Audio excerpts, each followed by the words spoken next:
친구들은 아무거나 막 주워 먹지? 파란불 빨간불에 흥분하지? 친구들 따라서 우르르 몰려다니지? 시장이 어려운 주린이가 걱정되신다면 대한민국 주린이 집 이베스트 투자증권. 네, 안녕하세요. 2022년 6월 20일 이슈 체크 시작하겠습니다.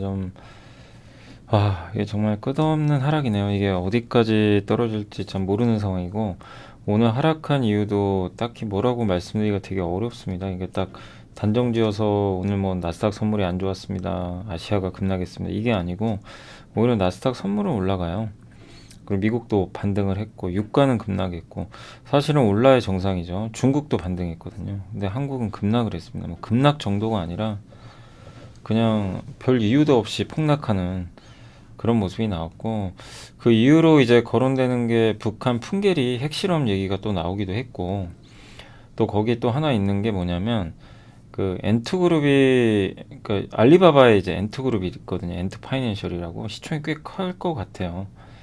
이게 또 상장을 하게 되면 이제 MSCI나 이런 데서 우리나라 기업들 비중을 또 일부 줄일 수도 있어요. 근데 이거는 그거라고는 무조건 단정 짓기는 어려운데, 수급적으로는 또 그런 약간 부담도 일부 있었던 것 같고, 그래서 어쨌든 지금 한국 증시는 정말 알 수 없는 다양한 악재들이 섞이면서 외국인의 투매로 그냥 급락하면, 오늘 하루 종일 그냥 외국인들이 팔아버리더라고요. 그냥 시작부터 대량 매도를 해가지고 증시가 오늘 완전히 망가지는 흐름이었던 것 같습니다. 아무튼 먼저 오늘 뭐 참 힘들고 오늘 아무것도 보기 싫으실 것 같아요. 내용 많은데 저도 이거 어떻게 전달드려야 되나. 저부터도 기운이 안 나요. 사실 뭐 이런 날 기운 날 수가 없죠, 당연히. 저도 사람이고 또 많은 분들이 너무 힘들어 하시기 때문에 어려운데, 그래도 전달해 드릴 건 해드릴게요. 오늘 한국 자산 신탁이 있고요. 성광밴드 오늘 그 탐방 보고서가 하나 나왔고요. 그리고 LG 에너지 솔루션, 4680 배터리, 건설, 그리고 경기 침체 관련된 얘기, 백화점, 그 다음에 이제 뭐 우크라이나 전쟁이 좀 끝나야 된다는 그런 보고서고, 그리고 이제 테슬라 4680 그 배터리 그거 하고요. 그리고 미국 경기 침체에 대한 우려는 넘어가. 지금 사실 경기 침체 때문에 빠지는 거거든요. 시장이 빠지는 이유는 요것 때문입니다. 경기 침체. 근데 거기에 대해서는 좀 반박하는 보고서 같습니다. 그리고 침체의 사이렌이 울릴 때 과거의 침체기에 어땠나 시장이, 뭐 결론적으로는 아무리 침체가 있어도 결국 다 회복은 됐어요. 언젠가는 시간의 6개월 후에 갈지 그건 모르지만 결국 회복은 되긴 했는데 시간이 많이 걸린 거죠. 그래서 그 후에 흐름들까지 해서 오늘 보고서로 소개를 해드리도록 하겠습니다. 자, 오늘 한국 자산신탁은, 이게 자산신탁이 뭔지는 아시죠? 부동산 신탁회사. 그러니까 땅을 갖고 있는 분이 신탁회사에 맡기는 거죠. 땅을 좀 개발을 해달라, 수수료를 주고. 그런 걸 하는 회사가 이제 부동산 신탁이고, 한국에는 여러 업체가 있지만 이제 한국 자산신탁, 요 기업에 대한 이제 보고서고요. 신용평가 등급이 올라갔다고 합니다. 그래서 한국 자산신탁의 신용평가가 올라갔고, 이러면 당연히 좋죠. 기업 입장에선 자금 조달할 때 금융비용이 줄어들거든요. 그리고 그 사업장 내 고정이하, 고정이하라는 건 좀 약간 위험한 그런 이제 약간 부분에 대한 내용인데, 그게 이제 2018년도에 2869억 이었는데 이게 471억으로 많이 이제 리스크가 줄어든 거죠, 한마디로. 그리고 옛날에 대송충당함이 크게 는 적이 있는데, 지금은 뭐 작년 2020년 하반기부터 시장이 개선돼서 좀 이 리스크는 많이 줄어든 것 같고요. 역대 신규 수주는 1,700억이 걸 달성했는데 역대 최대라고 합니다, 수주가. 이게 가장 핵심이겠죠. 이게 가장 메인인 것 같아요. 그리고 내부 기준도 있고, 그러니까 리스크 관리 되게 잘하고 있다고 보시면 되겠고, 정부가 이제 재건축, 이게 재건축 수혜주잖아요. 이 토지 신탁이나 자산 신탁 같은 신탁 회사에 조합원들이 맡기는 경우가 많이 늘어나고 있대요. 워낙 이제 분양 리스크가 좀 이렇게 예전보다 쉽지 않다 보니까, 그래서 이런 신탁 회사가 대신 해주게 되면 시간이 굉장히 빨리 단축이 됩니다. 그리고 여의도 시범 아파트 재건축 사업이 요게 이제 수주를 받은 건데, 요게 이제 가장 중요한데, 이게 2024년입니다. 이게 아마 그때 좀 착공이 있을 것 같아요. 그럼 이제 그런 부분들에 따른 이제 수주를 받게 되겠죠. 그리고 무엇보다 현금이 많아요. 현금성 자산이 4,600억인데 시총이 4,500억이니까 고금리, 실질금리가 올라가는 시대에 좀 수혜를 받을 수 있고요. 배당은 6.1%입니다. 배당도 좀 많이 줘요. 그러니까 이게 업종도 좋고 현금도 많고 퍼도 3배로 싸고 여러 가지 면에서 나쁠 게 별로 없는데, 배당까지 많이 주고, 그래서 지금 같은 장에 단단할 수 있는 기업이다 라고 보시고, 성광밴드는 이제 그 탐방 갔다 왔더라고요. DB금융투자 김원균 연구원님이. 그래서 미음에 공장이 있고, 그 다음 자회사 화진 PF라고 있어요. 이런 회사가 있는데, 화진 PF 같은 경우는 100% 자회사입니다. 그리고 성광밴드는 강서구나 이런데 공장이 좀 있어요. 그리고 수출 비중은 부산 쪽에 수출 비중은 61, 내수는 38. 북미가 절대적으로 많아요. 그래서 북미에서 LNG 어떤 얘기가 나오면 가장 크게 수혜받을 수 있고, 또 LNG 선박에 들어가는 스테인리스 피팅, 이게 굉장히 좀 중요합니다. LNG 같은 경우는 얼려야 되잖아요. 가스를 열을 차단해야 되는데, 그럴 때 스테인리스 재질이 많이 쓰입니다. 그래서 LNG 인프라 투자할 때 가장 큰 수혜 기업 중에 하나예요. 그래서 장기적으로 저도 굉장히 긍정적으로 보고 있습니다. 지난주 금요일날 우리 공부해봤죠. LNG 고게 연장 성장이라고 보시면 돼요. 그리고 유럽은 FSR, 우리 이거 배워서 이제 아시죠?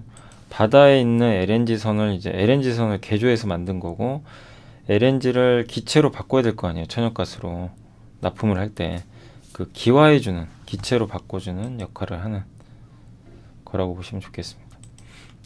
그래서 해안에서 재개하는 것이고요. 비용 단축이 가능하고,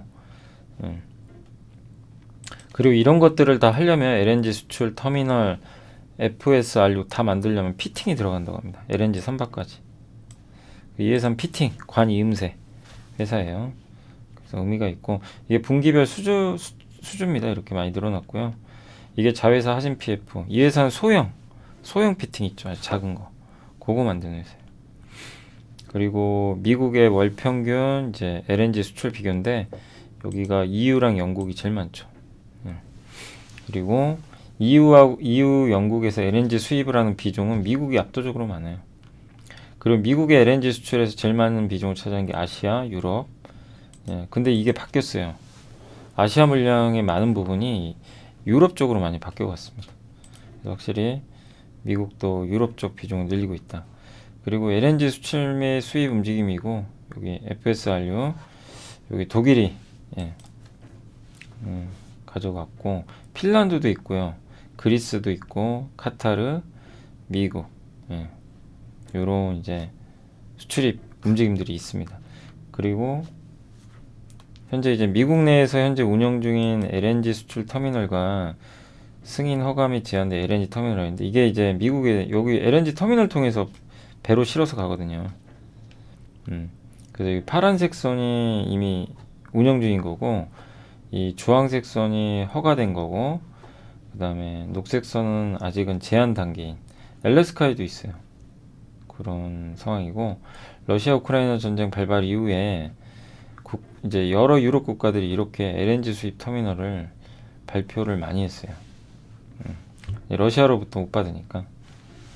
그리고 FSRU, LNG 액체를 기화시키는, 기체로 만드는 해상에서 프로젝트 현황인데, 이것도 꽤 많죠. 네덜란드, 이태리, 중국, 호주, 그리스 이런 데는 뭐 기본 2척 이상씩 하고 있습니다.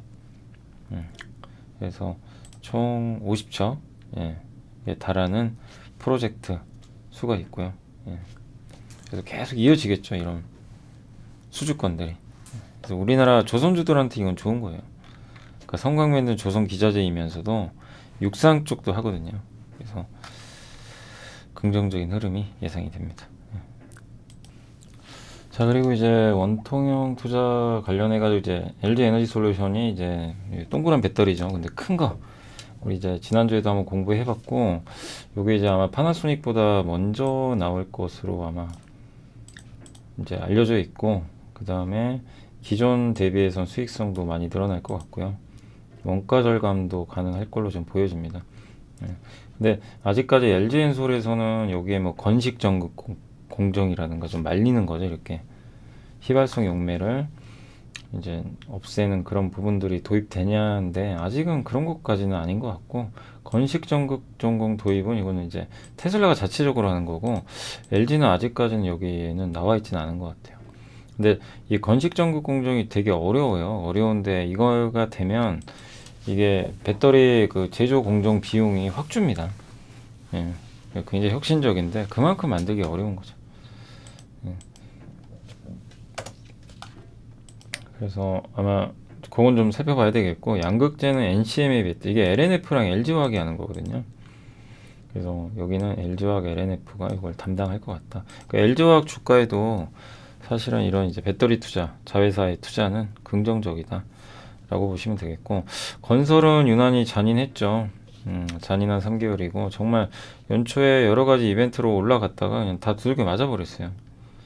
그러니까 이벤트 없고 원자재 가격 상승, 이거 뭐 다 아는 거죠. 화물연대 파업, 금리 인상, 분양 둔화 이런 것들. 그래서 현재 PBI 이렇게 많이 떨어져 있습니다.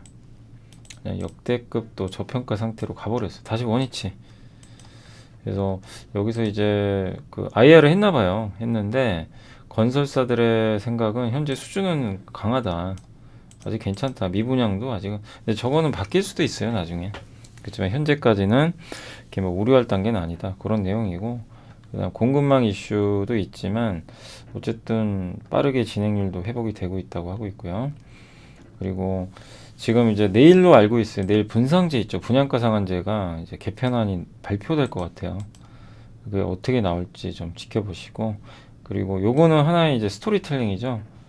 얼마 전에 현대건설이 지난주에 사우디의 네옴시티 수주 하나 따냈죠. 그게 출발점인데 그게 앞으로 계속 이어지면 밸류에이션이 올라갑니다. 그래서 대형 건설사는 한번 모멘텀 기대를 하는데, 어쨌든 핵심은 이게 지금 핵심은 아니고 국내 부동산이 먼저 우선이죠. 그게 빨리 분양이 돼야 되는 게 중요할 것 같아요. 어쨌든 리스크는 지금 크진 않은 게 워낙 저평가돼 있으니까 잘 이겨내는 게 필요할 것 같고, KB의 김효진 연구원님이 두렵다. 실제 지금 경기 침체가 오는 게 아닌데 제가 읽어보니까 올 수가 있대요. 왜? 사람들의 심리 때문에.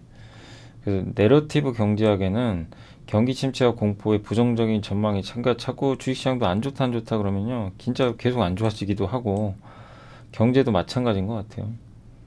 자기 예언이 될 수도 있대요. 실제 경기 침체로 갈 수도 있대요. 경기 침체가 아닌데도. 그래서 설문조사를 했나 봐요. 447명의 CEO 중에 43%가 올해 안에 경기 침체에 빠질 거라고. 무서운 거죠. 이러면 투자를 줄일 수도 있죠. 그래서 실제 지금 감원 및 재고 감축 계획이 이미 발표가 됐어요. 이거는 또 물가를 낮추는 데 기여는 하겠지만 지금 그만큼 미국의 많은 기업들이 지금 감원 계획을 발표를 하면서 이미 침체에 대비를 하고 있습니다. CEO가 좀 안 좋게 보는 거죠. CEO들이. CFO, 재무 담당 이사들은 그렇게까지 지금 당장은 아니다라고 보는데, CEO들은 굉장히 부정적으로 보고 있는 것 같아요. 그래서 종합해보면 현재 재무 상황은 나쁘지 않은데 CEO들이 보는 그런 부분은 굉장히 좀 수요 전망은 빠르게 위축되고 있다. 그래서 신규 주문 채용에 더 보수적으로 대응할 가능성이 높다. 실제 그래서가 아니라 그럴 것 같아서죠. 경제도 심리거든요. 심리가 중요한데 그 심리가 지금 워낙 안 좋기 때문에 예, 경기 침체에 대한 이제 우려감은 커지고 있다. 그러니까 지금은 시장이 이 경기 침체에 대해서 많이 우려를 하고 있어요. 여기 CEO거든요. CEO의 이제 그 설문조사 결과인데 여기가 CEO, 아이고,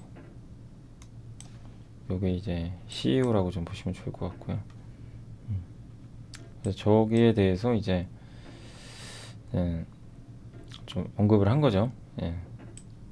여기 31%가 이거 좀 지우면 되겠네. 여기 31%가 여기 있죠, 여기. 올해 안에 경기 침체까지. 근데 CFO는 재무 담당 이사인데 여기죠, 여기. 몇 년 안에는 경기 침체 안 온다. 2, 3년 안에는. 여긴 좀 낙관적이고 여기는 CEO는 되게 보수죠. CFO는 좀 여전히 긍정적으로 보고 있는 것 같습니다. 그리고 컨택트 소비가 회복되면서 백화점 매수하자 뭐 그런 내용인 것 같고요. 백화점 3사 이제 탐방 갔다 왔는데 애널리스트 분이 기존점 성장률도 좋고요. 여전히 백화점 성장률 10에서 20% 정도 기록할 것 같다. 이런 내용입니다. 그래서 좋게 보고 있는 것 같고요. 예. 여전히 좀 낙관적인 좀 시각이 일부 있는 것 같아요. 예, 낙관적인. 그리고 백화점 소비 수요는 당분간 지속될 것 같다.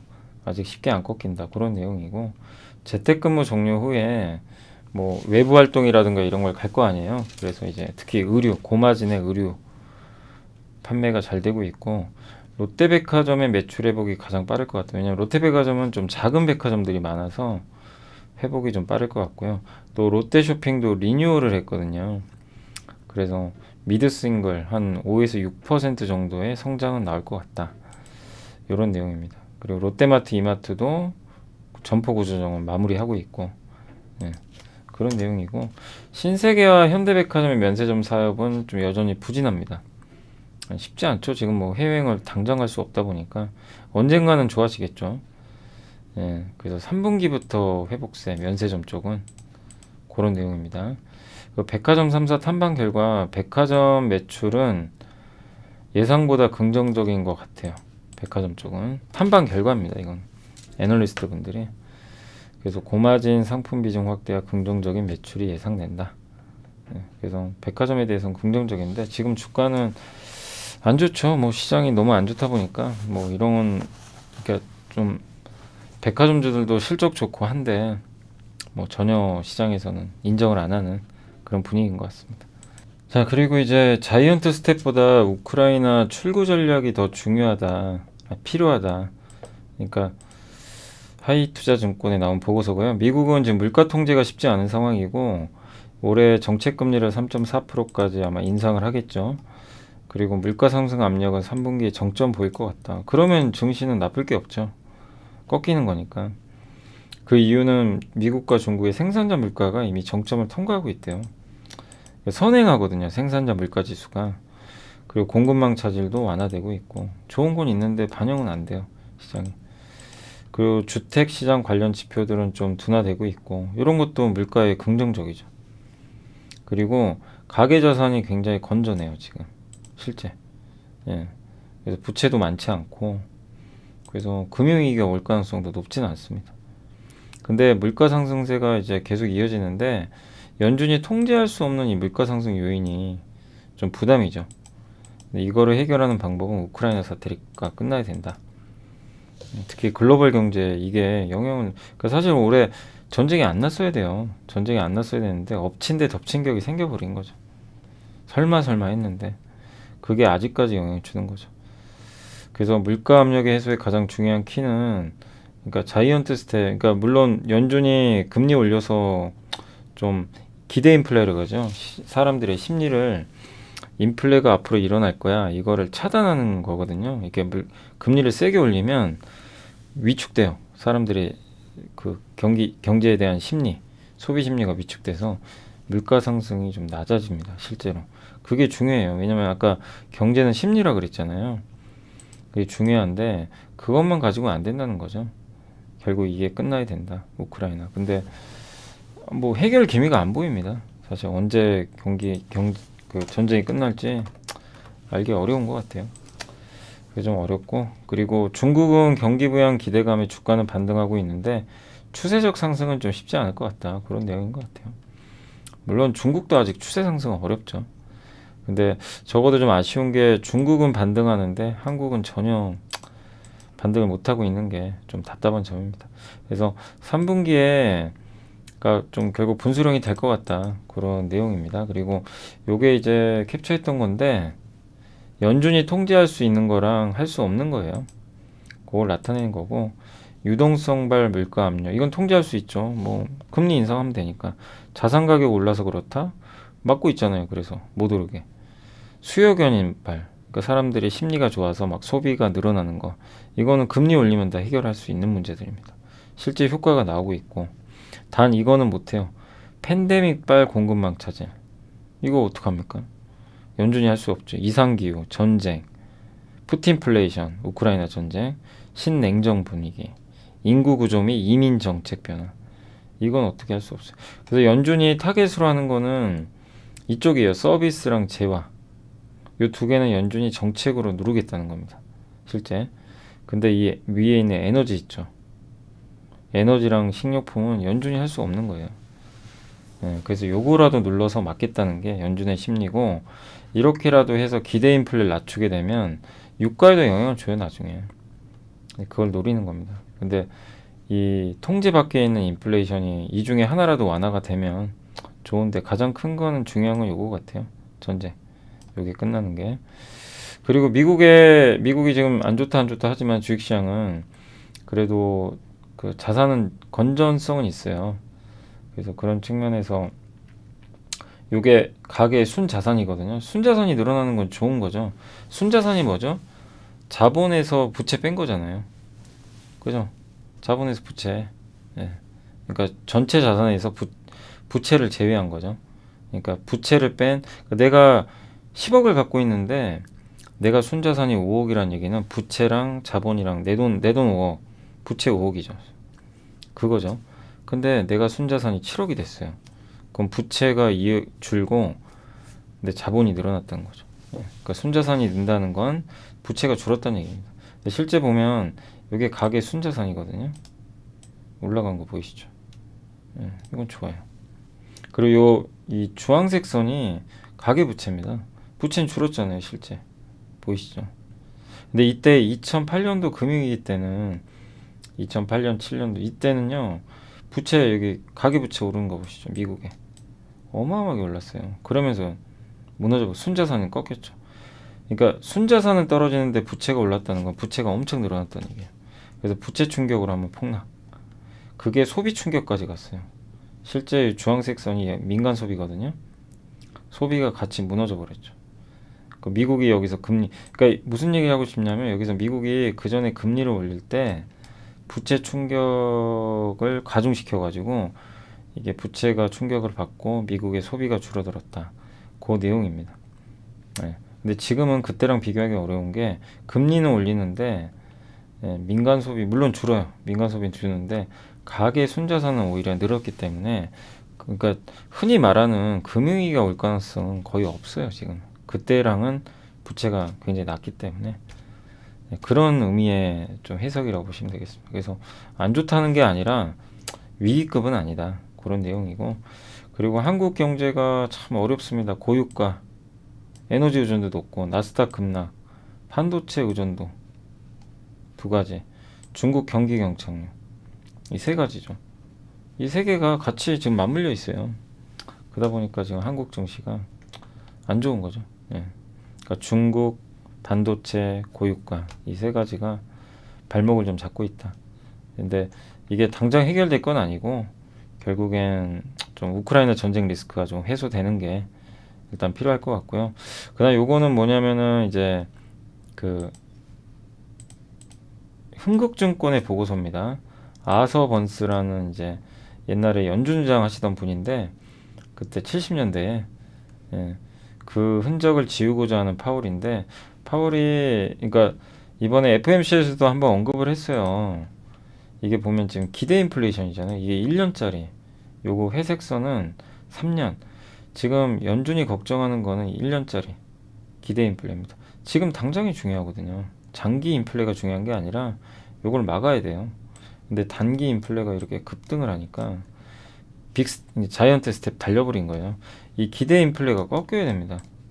꺾이면 연준도 이게 여유가 좀 생겨요. 근데 저 인플레이션이 이게 단기 인플레죠. 이것도 이게 너무 급하게 올라가요. 근데 이걸 잡기 위해서 막 금리를 세게 올리는 겁니다.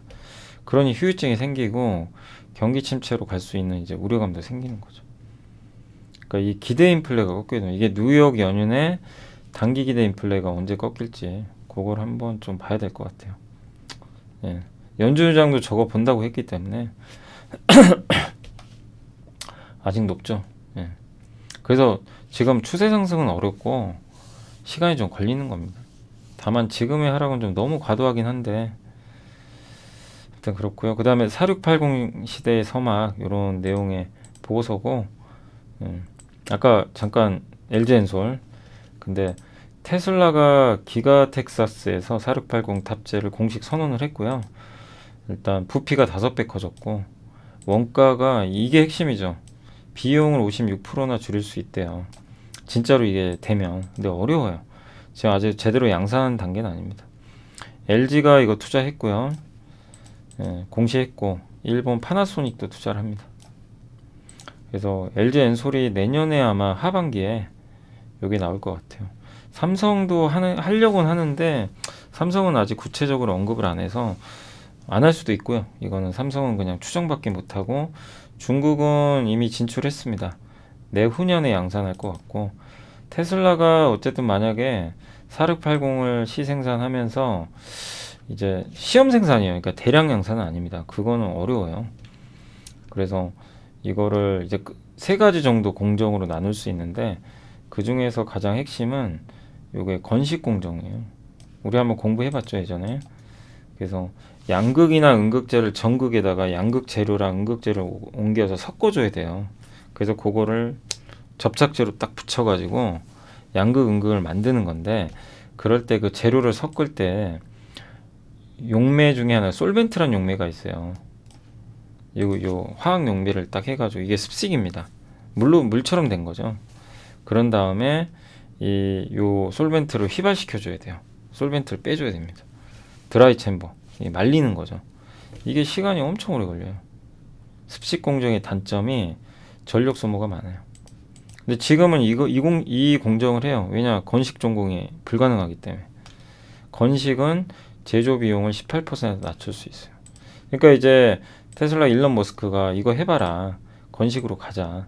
이렇게 해서 지금 자체 배터리를 만들고 있는 거예요. 근데 문제는 이게 수율이 안 나와요. 네, 뭐 LG나 삼성이 이런 걸 일부러 안 하는 게 아니잖아요. 해봤겠죠. 건식도. 근데 안 돼요. 수율이 안 나와요. 그래서 지금 습식으로 가는 겁니다. 되면 뭐 혁신적인 거죠. 그래서 여기에는 솔벤트하고 드라이 챔버가 없어요. 말리는 공정이 없어서 그냥 기판 위에 금속 재료 딱 깔고 이걸 이제 접착만 하면 돼요. 근데 그게 어려워요. 그래서 옛날에 테슬라가 이걸 맥스웰의 기술을 이전에 인수했던 적이 있는데 솔벤트 대신에 바인더 접착제와 도전제를 이용해서 건식 전구 필름을 만드는 거라고 합니다. 그리고 독일의 프라운호퍼도 이 솔벤트 용매를 안 쓰고 바인더를 사용해서 이거를 구현할 수 있는 공정을 개발을 했대요. 근데 대량 양산은 안 되는 거죠. 그래서 이게 구현이 되면 진짜 혁신적인 거고 이게 진짜로 될지 안 될지는 앞으로 테슬라의 기가 텍사스에서 이 모델 Y가 제대로 생산이 되는지 이거를 체크를 해야 될 것 같아요. 내년까지는 봐야 될 이슈인 것 같습니다. 근데 아무튼 LG는 뛰어들었어요. 여기에. 네. 네, 물론 실패할 수도 있겠죠. 그러니까 LG가 4680 배터리를 만드는데 현재 계획대로면 건식 전국 공정은 아닌 것 같고 다만 건식 전국 공공으로 만드는 거는 저기 테슬라가 지금 앞서가는데 실제로 완성할지 안 할지 몰라요. 그러니까 4680 배터리도 방식이 두 가지 아니에요. 습식, 건식. 시장이 이제 생각하는 거 건식까지 할 거냐. 이거는 테슬라가 만드는 걸 지켜봐야 됩니다. 막연히 된다라고 생각하면 안 돼요. 안 될 수도 있기 때문에. 근데 만약에 그렇게 가면은 NCMA 그 배터리 양극재 만드는 기업들이 수혜를 받을 수 있고 음극재에선 대주전자재로 같은 기업들이 수혜를 받는다. 그리고 SDI가 이거 한다고는 100% 보진 마세요. 안 할 수도 있어요. 다만 이걸 하게 됐을 때는 신흥 SEC와 상신 EDP가 좀 수혜를 받을 수 있다는 건 참고하시면 좋겠습니다. 아무튼 이 보고서는 과정이 너무, 그러니까 이렇게 될 수도 있고 안 될 수도 있기 때문에 이 애널리스트도 알 수가 없어요. 그러한 가정 하에서 보시면 좋겠습니다. 다만 이제 우리가 생각해야 될 건 저 4680 배터리보다도 뭐 아마 저걸 만들겠죠. 저것도 좋지만 건식 전극 공정이 성공할지 이거를 잘 우리가 관찰을 해야 되고요. 저게 성공하면 많은 자동차 업체들이 저걸 채택하려고 하겠죠. 예, 그래서 그 부분은 지켜보시기 바랍니다. 아무튼 요거예요. 이렇게 배터리를 4680으로 건식 전극까지 하게 되면 이렇게 비용이 줄어든다고 합니다. 이걸 만드는 배터리 개발 업체가 일본의 파나소닉, 한국에도 이렇게 지금 이제 예정이 돼 있고요. 중국도 일부 있습니다. 이게 건식 전극 필름이에요. 여기다가 그 고체 그 있잖아요. 양극, 음극 그 고체 있죠. 요거를 저기다 깔아요. 여기다가 깔아가지고 하는 겁니다. 솔벤트 용매를 안 쓰고.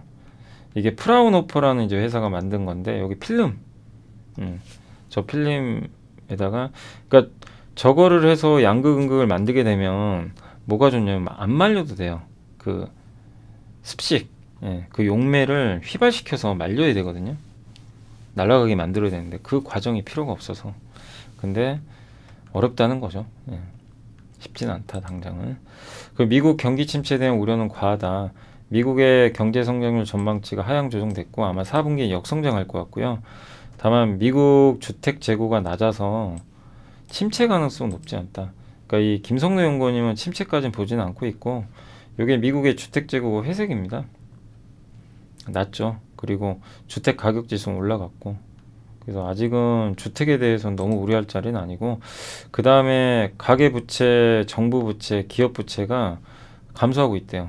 GDP 대비 부채 비율이 정부 요게 올해 126%까지 감소해요. 134에서 실제 떨어지고 있고 아까 한번 우리 봤죠. 가계와 기업의 부채 비율도 지금 약간씩 감소를 하고 있습니다.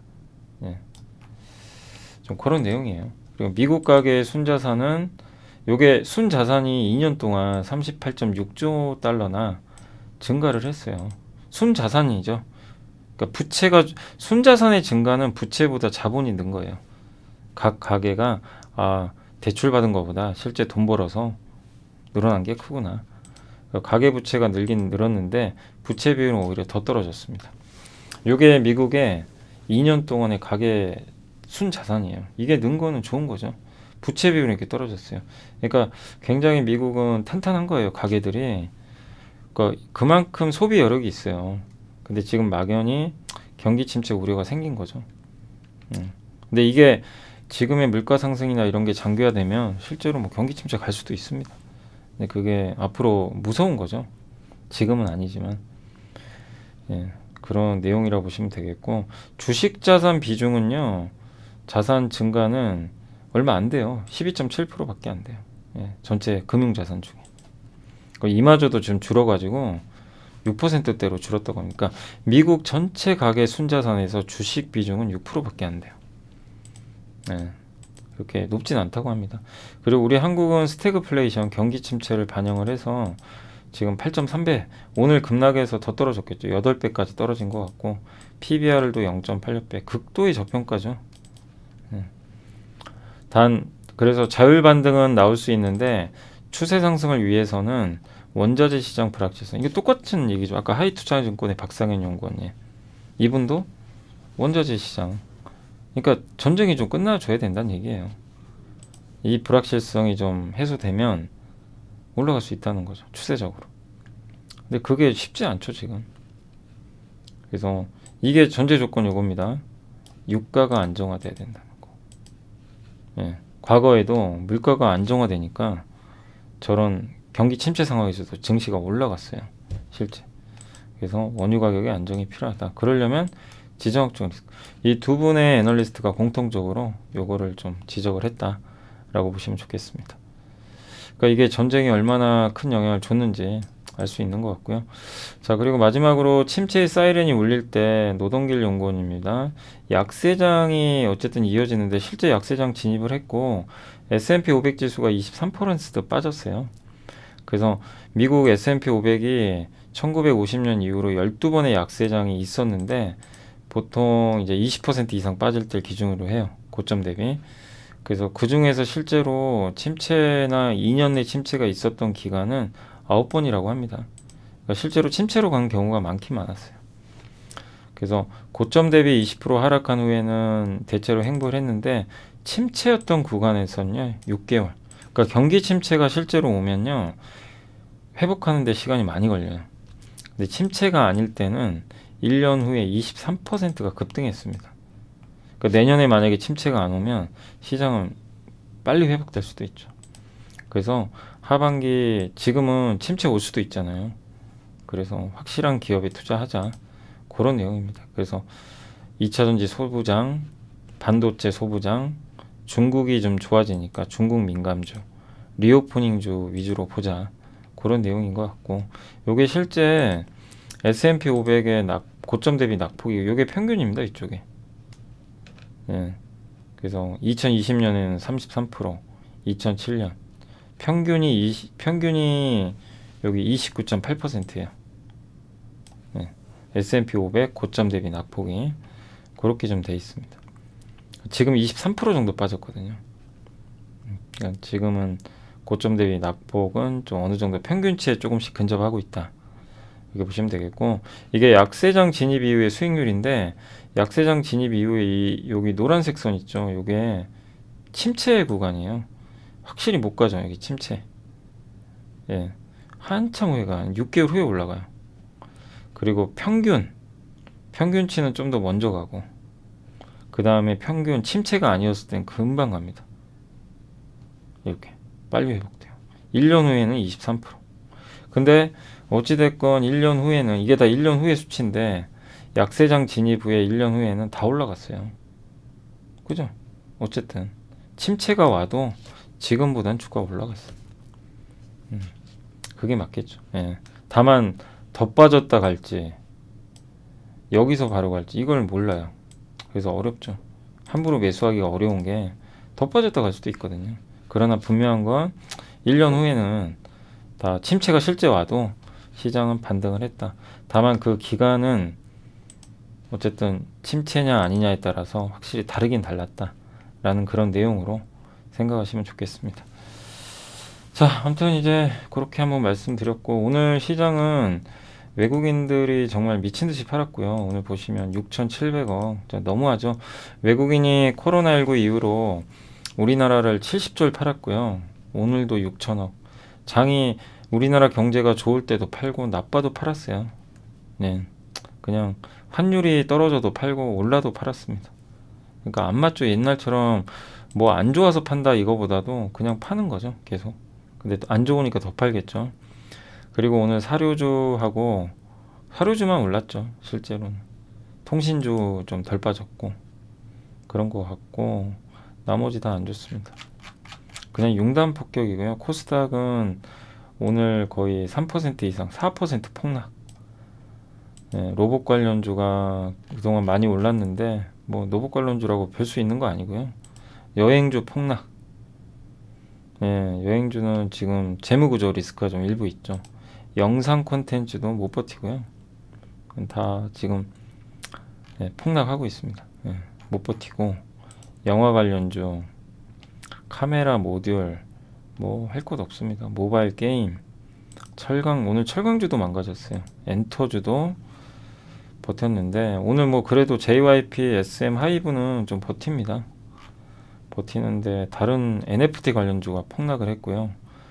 게임주도 오늘 안 좋고 예, 그냥 다 초토화 됐다고 보는 게 맞는 것 같아요. 건설, 시멘트 뭐 이것저것 가릴 게 없고요. 다 급락했습니다. 철도주 예, 그냥 1, 2%가 아니라 한 5, 6%씩 빠진 것 같아요. 의류주 철강도 오늘 포스코가 폭락을 했습니다. 예, 그냥 망가지더라고요. 싼 게 의미가 없어요. 현대제철도 PER 2배인데 안 갑니다. 반도체 장비 초토화됐고요. 오늘 그냥 다 무너져 버렸고, 대부분은 예. 반도체 이제 공포가 온 거죠.